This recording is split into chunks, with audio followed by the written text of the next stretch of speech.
আজকে আমার আলিপের জন্মদিন। আজকে আমার এতটা আনন্দ লাগছে, আমার বুক জুড়ে। আমার এই এপ্রিল 15 এপ্রিল 23 তারিখে আমার বুক জুড়ে আমার এই ছেলে আসছিল। যখন আমার কিছুই ছিল না, আমি অন্ধকারে ডুবে যেতে লাগছিলাম। আমার না ছিল ঘর, না ছিল বাড়ি, আমার কিছুই ছিল না। তারপরে আমার বুক জুড়ে আমার ছেলে আসলো। আমার এতটাই অভাব অনটন, আমি চাকরি করতাম, আর আমি এর মাঝেই যে আমার ছেলেকে পাইছি। আমার ছেলেটা অনেকটা ভাগ্য নিয়ে আছে আমার। কী যে বলবো তা বলার মতো না। আমার ছেলে আসার পরে আমার অনেক কিছু আমার হয়েছে। আমার জীবনে যা ছিল না, কিছুই ছিল না। তারপরে আমার ছেলে আসার পরে আমার ঘর বাড়ি জায়গা জমি আমার সবই হয়েছে। ওর বাবা চাকরি হয়েছে। তখন আমার এতটাই অভাব, ওর বাবা এক দোকানে কাজ করতো, কিছু টাকা মাইনে পাইতো। আমার কোনো সংসারই চলতো না, আমার অনেকটা অভাব অনটন ছিল। আমিও চাকরি করতাম পেটের কষ্টের অভাবে। আমার ছেলেটা আমার পেটে আমার দুনিয়ায় আসার পরে আমার অনেকটা অভাব অনটন দূর হয়ে গেছে। আমার ছেলে এতটাই ভাগ্য যে আমার ছেলের জন্য আমি সব কিছু দুনিয়াতে করতে পারছি বা দেখতে পারছি।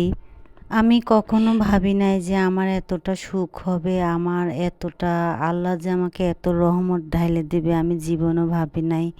আমি কখনো ভাবি নাই যে আমি এত সুখে থাকবো। আমার এই সন্তান এতটাই আমাকে সুখ নিয়ে আসছে।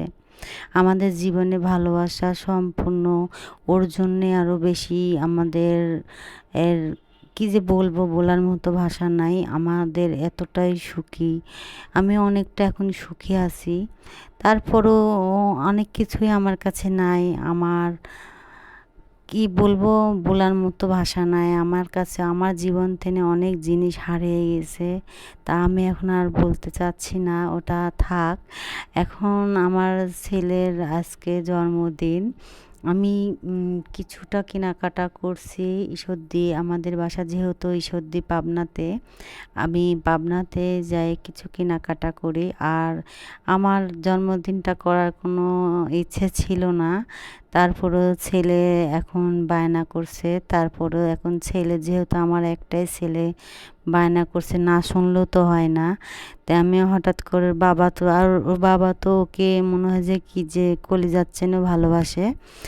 ওর বাবা বলল যে আমার ছেলে যেহেতু চাচ্ছে তার জন্য তো করতে হবে। তা আমি ঈশ্বরদী RRP মার্কেটে চলে যাই। ওখানে আমি কিছু কেনাকাটা করি। কেনাকাটা করে আমি তাড়াতাড়ি করে আসে কাজ কাম সেরে নিই। আর এখানে আমাদের নাচের একটা মাস্টার চলে আসছে। নাচের মাস্টারটা নাচ দেখেন অনেকটা সুন্দর, কিউট বেবি।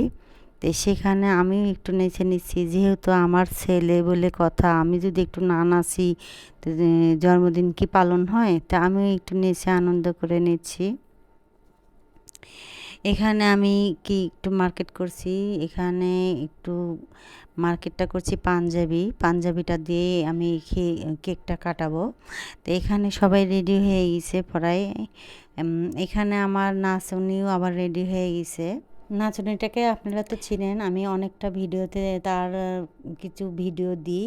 এটা আমার ভাইয়ের মেয়ে। আর এখানে আমার বড় ভাইয়ের মেয়ে আছে।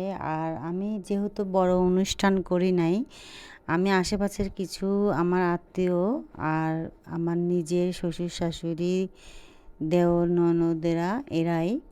আমি বাহিরের বেশি মানুষ বলতে পারি না, যেহেতু আমি হঠাৎ করে জন্মদিনটা করছি, আমি বেশি মানুষ করতে পারি নাই। তো এখানে আমার ছেলের জন্মদিনের কেকটা কাটা হয়ে গেছে। আর এখানে আমার সবাই খাওয়া দাওয়া শুরু করে দিয়েছে। খাওয়া দাওয়া শুরু হয়ে গেছে, যেহেতু এখানে সবাই দেখেন কি মজা করে খাচ্ছে। আপনারা বলবেন যে এত তাড়াতাড়ি খাওয়া দাওয়া শুরু করে দিচ্ছে। হ্যাঁ বাবা, এটা হলো গ্রাম। আমাদের এখানে অত রাত ভরে বসে থাকে না, বা রাত 1টা 2টা পর্যন্ত কেউ বসে থাকে না। রাত 12টারও চিন্তা করে না। এখানে 8টা 9টা বাজলেই আমরা সব কেটে খাওয়া দাওয়া শুরু করে দিছে। আর এখানে গিফট দেখা শুরু। এখানে ওর ফুপি, ওর মামি, ওর বান্ধবীরা, আমার চাচি শাশুড়িরা, এখানে আমার এক বোন আলিপের একটা ফ্রেম গিফট দিছে। তো এতটা সুন্দর আলিপকে দেখা যাচ্ছে, আলিপ তো অনেক খুশি। আর এখানে দেখেন আরও বিভিন্ন বিভিন্ন গিফট। আর আমার ছোট বোনটা তো মিস করছে, আমার ছোট বোনটা ঢাকাইতে আছে এখন আপাতত, সে ভিডিও ফোনে দিয়ে মনটা খারাপ করছে। আমারও দেখে আমারও মনটা খারাপ লাগছে খুব। এখানে আমার মাও আসতে পারে না, আমার মা, আমার ছোট ভাইয়ের দুটা ছেলে হয়েছে, তাদের দেখাশোনা করা লাগে, আমার মা ব্যস্ততার জন্য আসতে পারে নাই। আর এখানে আমার যেটুকু বললাম এটুকু আপনাদের সাথে শেয়ার করলাম। ভালো লাগলে লাইক কমেন্ট সাবস্ক্রাইব করবেন। আল্লাহ হাফেজ।